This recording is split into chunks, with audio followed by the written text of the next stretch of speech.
Excellence, Monseigneur, je suis à l'aise. J'ai d'abord été surpris par l'invitation, mais quand je sais que c'est vous que je viens parler, je suis là.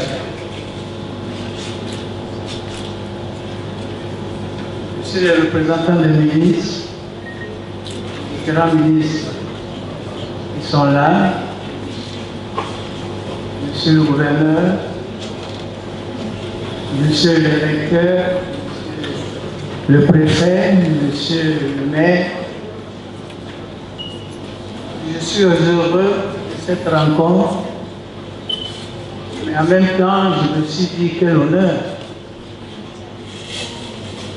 que je puisse être invité pour parler devant vous. Et Monsieur le recteur de l'Université catholique, vous êtes venu à Afrique à venir, mais je ne pensais pas que si vite vous allez m'inviter ici. On me demande de parler de révolution numérique avec la question opportunité ou menace pour le développement des peuples.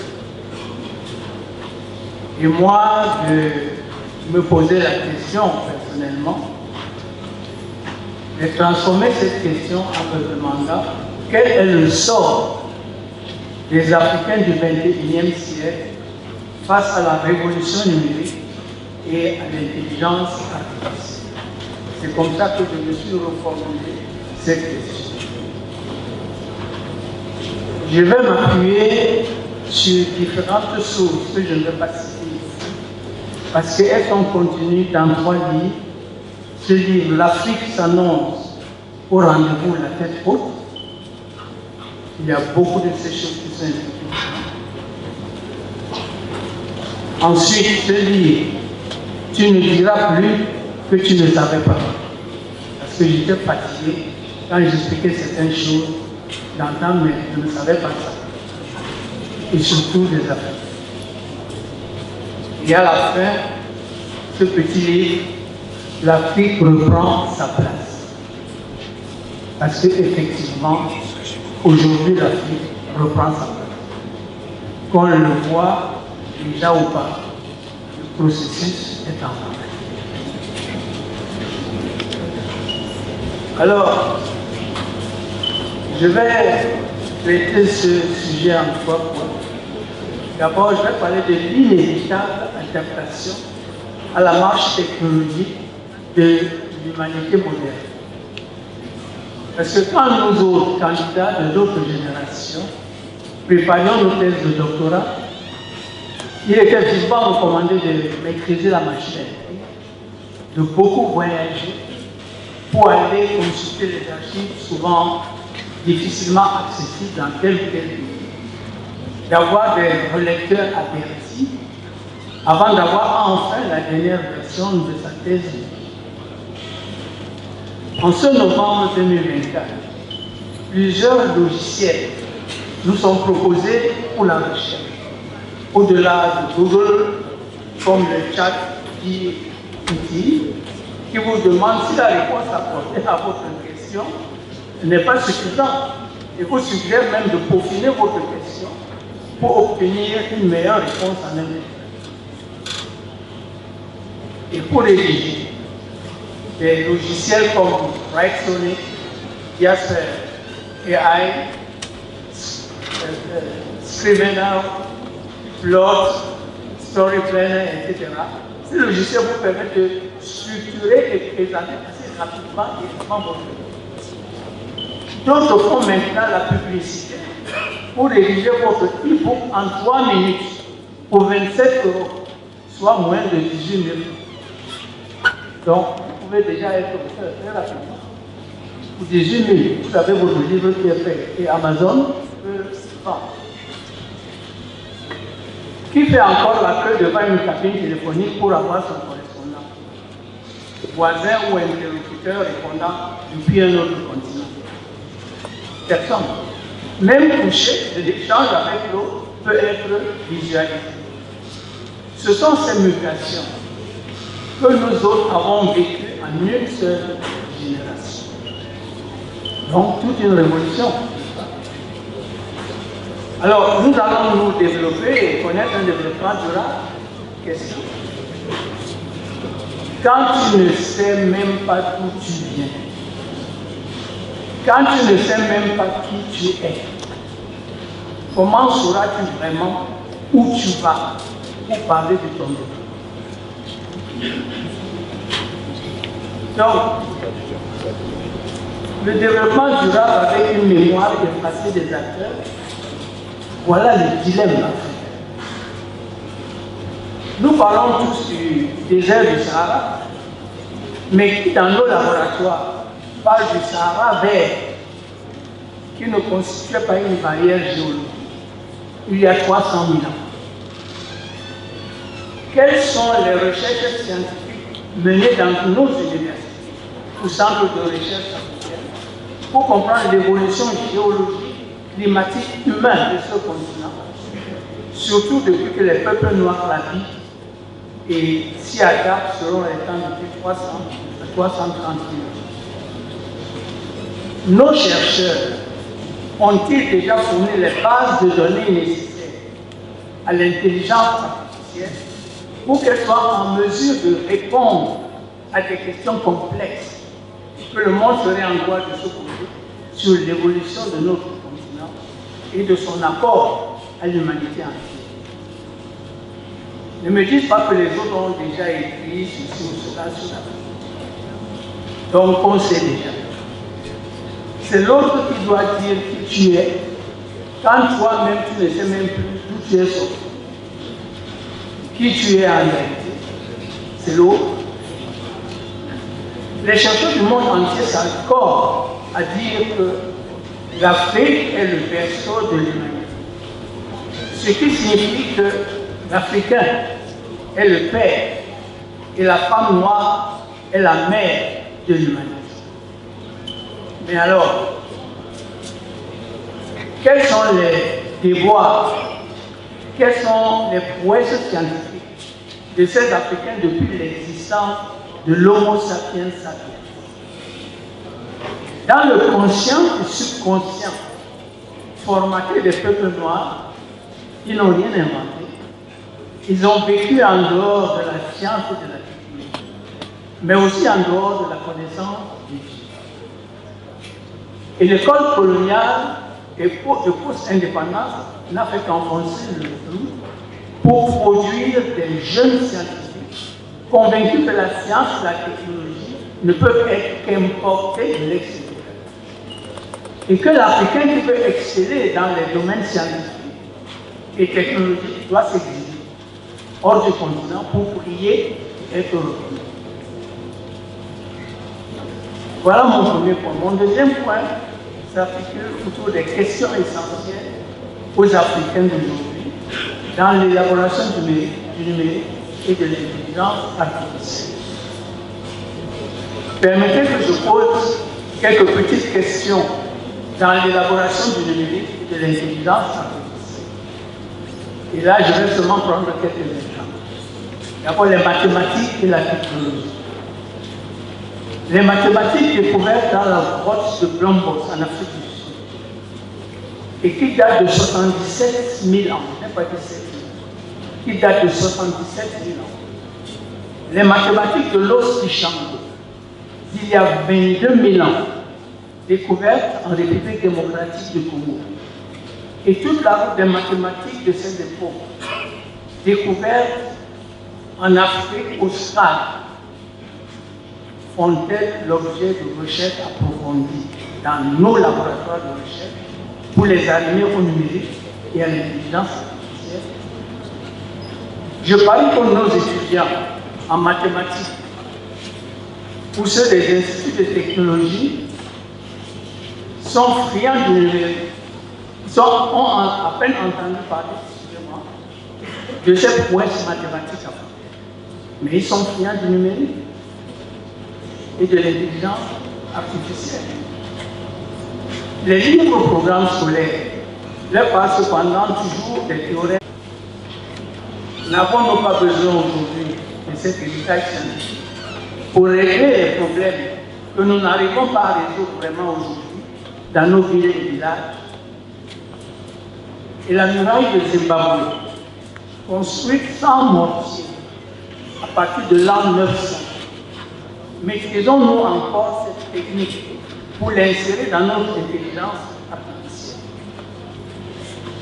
Je n'insisterai même pas sur l'Égypte pharaonique et ses prouesses technologiques, dont les pyramides n'ont toujours pas livré tous leurs secrets scientifiques. Cheikh Anta Diop a fait sa part. Nos laboratoires de recherche ont l'obligation d'élargir et d'approfondir les champs d'investigation. Dites-moi s'il vous plaît,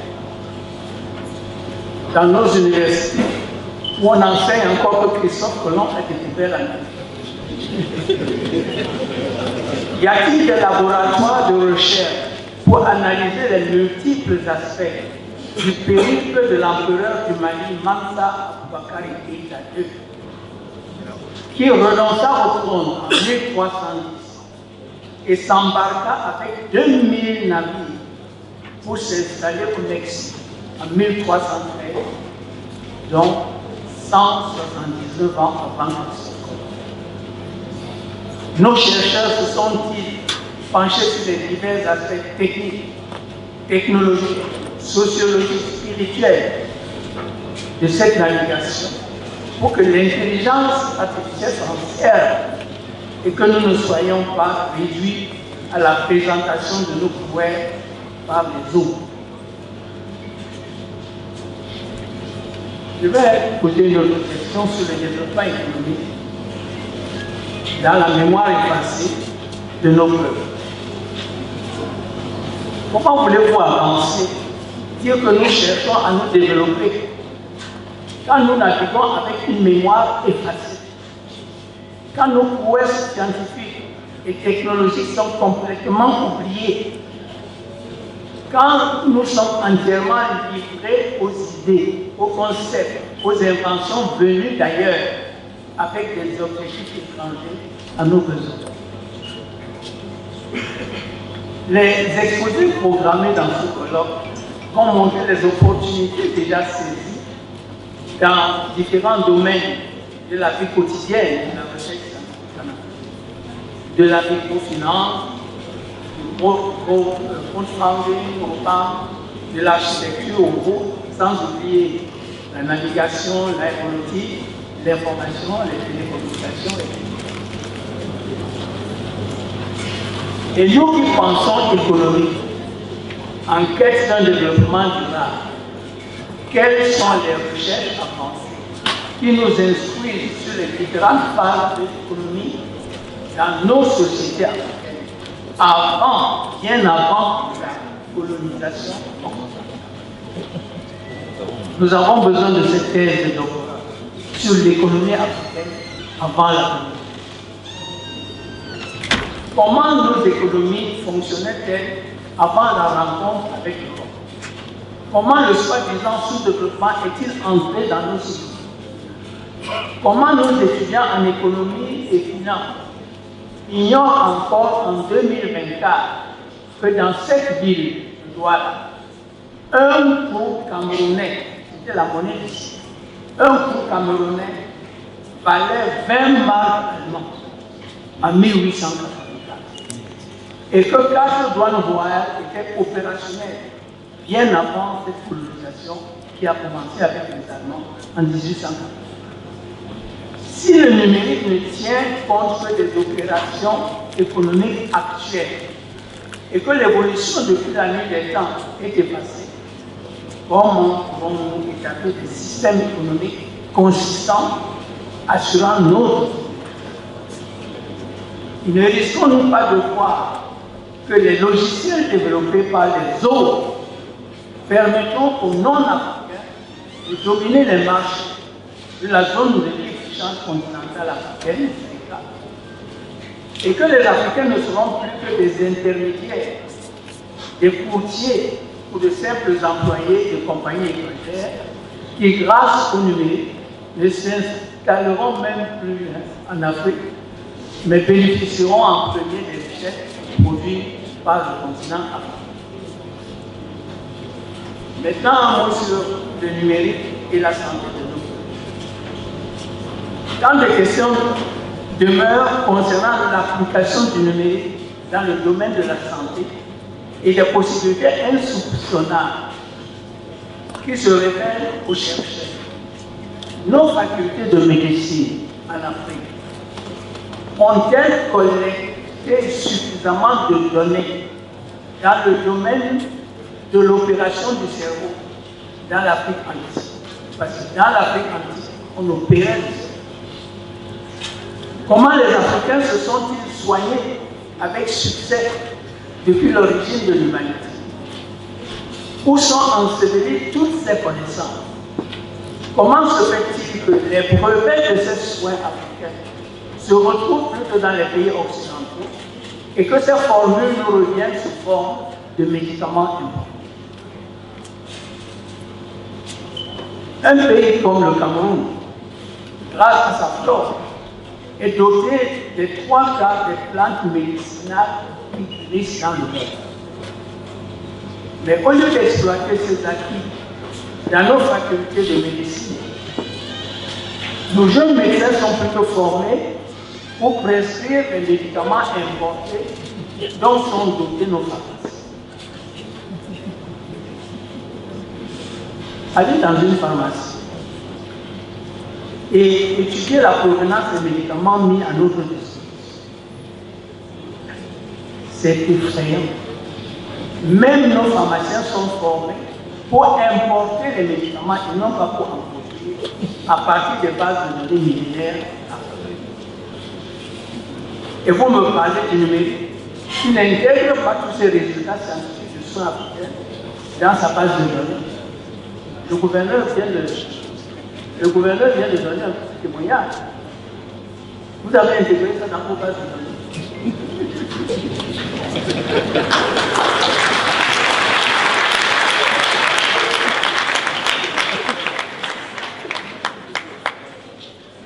Je vais parler maintenant très brièvement du numérique et de la spiritualité africaine.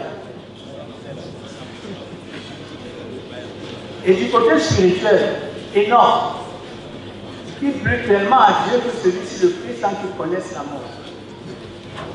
Le numérique et l'intelligence artificielle nous apprennent-ils que cet énorme fut un noir de l'Éthiopie. Son livre qu'il rédigea 9000 ans avant Jésus fut retiré du canon biblique par l'évêque italien Philastus de Brescia, qui est mort en 390. Et en 2002, le Vatican a encore rejeté ce livre des normes, qui avait été pratiquement interdit pendant 1400 ans. Or, 80 passages du livre des normes se trouvent dans les 4 évangiles du Nouveau Testament et 309 passages dans l'ensemble de la Bible, selon les chercheurs Jovanovic et Briand. Alors, Enoch l'Africain est-il connu par les fidèles de nos églises, par leurs pasteurs, par nos pasteurs, par nos prêtres africains? On sait seulement qu'il y a eu un Enoch qui a tellement plu à Dieu. Mais on ne dira pas que c'est un noir. Qu'est-ce qui se passe? Et vous voulez faire quel numéro? Et le déluge dit de Noé que les glaciologues situés dans la période dure et qui inonda le Sahara du nord au sud jusqu'au nord Cameroun et au Tchad entre 11 000 et 7 000 ans. Fait-il l'objet de recherches approfondies en études du climat ou en théologie africaine? Le colonel Mohamed Kadhafi, lui, s'en était saisi pour capter dès 1983 les eaux de cet élu enfermées sous les rivières dans ce qu'il avait appelé la grande rivière artificielle et pour permettre une évolution, l'évolution d'une rivière verte. Et dans vos prédications, quand vient le tour du cantique des cantiques, et qu'elle s'exclame, je cite, « Je suis noir, mais je suis belle, fille de Jérusalem. Qu'il me baise des baisers de sa bouche, car son amour vaut mieux que le temps. » Dites-vous à vos paroissiens qu'il s'agit du texte de Maqueda, la reine noire d'Éthiopie, qui tomba enceinte quand elle est venue rendre visite au roi Salomon, qui entretenait déjà 700 princesses de différentes nations comme femmes et 300 concubines. Vos numériques et intelligence artificielle nous permettront-ils d'en savoir plus? Et le langage codé des tam-tams, qui a dérouté l'envahisseur colonial pendant les guerres de conquête des années 1884 jusqu'à 1916, trouvera-t-il sa place dans notre intelligence artificielle? Parce que, par exemple, chez nous, ici, quand les Allemands sont venus, ils ont voulu conquérir le territoire. Quand ils avançaient, ils ne trouvaient personne, ils ne comprenaient pas. Parce que les tam-tams communiquaient aux autres communautés. Et quand les Allemands venaient, ils ne trouvaient personne. Jusqu'à ce qu'un jour ils comprennent que c'est à cause des tam-tams. Et vous savez ce qu'ils ont fait? Ils ont commencé à étudier le langage des tam-tams à Berlin, mais en même temps, ils ont interdit l'utilisation des tam-tams chez nous. Alors, votre intelligence artificielle, on pourra nous informer de tout ça.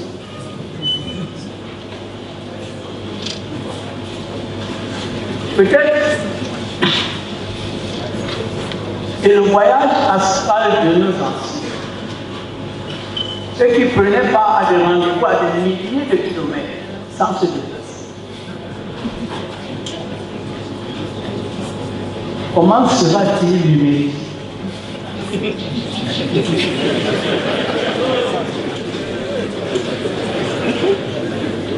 Peut-être que le nouveau centre de sorcellerie africaine de 5 étages au Mali, bâti sur 500 mètres carrés grâce à un investissement de 500 millions de francs CFA, et inauguré le 14 février de cette année, nous apportera-t-il peut-être des éléments de réponse aussi pour le numérique?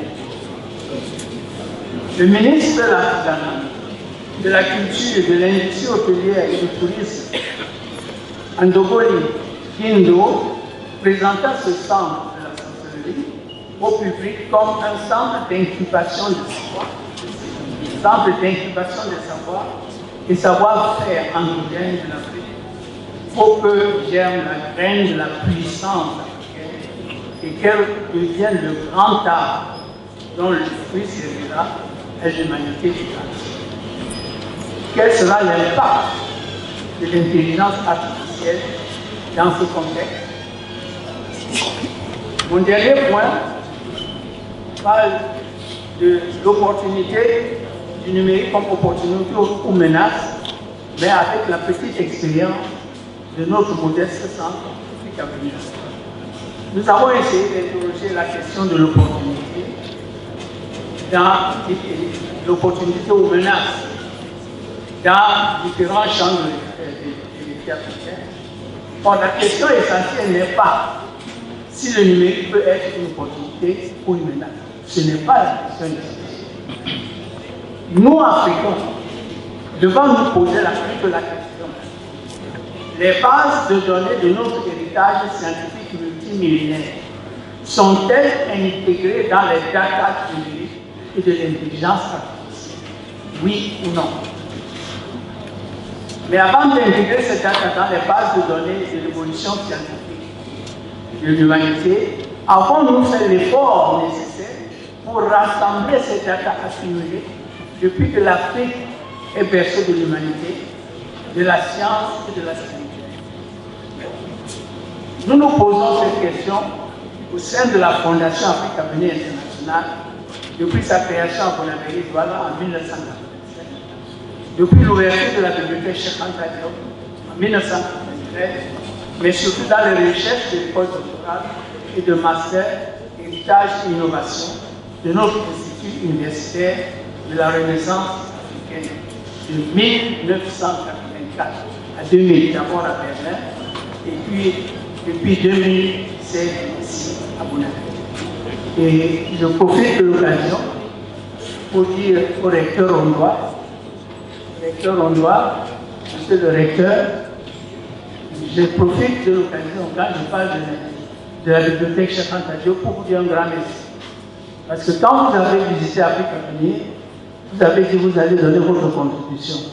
Et vous nous avez offert 250 volumes de textes et documents. De textes et documents du Cameroun qu'on trouve si difficilement.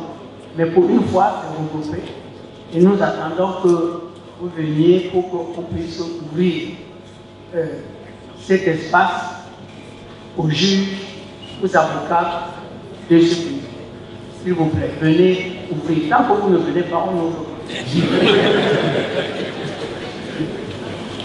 Les éditions Afrique Avenir avec ses collections sources du savoir africain et Campus accompagnent les chercheurs par leur publication depuis 1996. Les sections de Paris, Berlin et Vienne d'Afrique Avenir amplifient notre travail à l'international. Notre structure est très, très modeste. Mais l'expérience, je crois, a valu la peine. La ville de Berlin a confié à la section allemande d'Afrique Avenir International un projet de 3 ans pour décoloniser les écoles de la capitale. Nous attendons en fin de cette année les résultats de ce projet. Et moi, je veux retourner vers vous pour demander, avons-nous accepté maintenant, dans nos pays africains, de décoloniser l'école, de décoloniser la recherche scientifique, de décoloniser la spiritualité? En avons-nous déjà le courage? Nous devons répondre à cette question. Qui met quoi dans le numérique? Où est la part de l'Afrique dans la composition de base de l'intelligence artificielle? Au lieu de rester simple consommateur des data structurés par les autres, l'Afrique va-t-elle mettre une stratégie en place pour produire sa propre intelligence et relever les défis qui l'interpellent en ce 21e siècle? Mais attention, ceux qui vous ont critiqué leur concept du savoir et de la spiritualité ne vont pas vous laisser faire. Personne n'accepte facilement de perdre le pouvoir. La question du numérique et de l'intelligence artificielle engendre la question fondamentale de la sécurité des peuples et pays africains qui cherchent à s'affranchir et à s'auto-gérer. Construisez-vous à nouveau, c'est ça la question, construisez-vous à nouveau vos propres armes pour vous défendre, ou dépendez-vous des armes de telle pour prendre telle ou telle direction dans la vie de vos nations? Nos citoyens, nos chercheurs, nos dirigeants politiques et leaders économiques, nos pasteurs et imams doivent inscrire ces questions dans leur agenda quotidien et voir comment le numérique et l'intelligence artificielle, enrichis de sources africaines, pourront contribuer à un développement propre à l'Afrique que nous voulons. L'Afrique que nous voulons, agenda 2050. Vivement que cet agenda de l'Union africaine entre dans les programmes scolaires et universitaires. Je vous remercie.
Merci au prince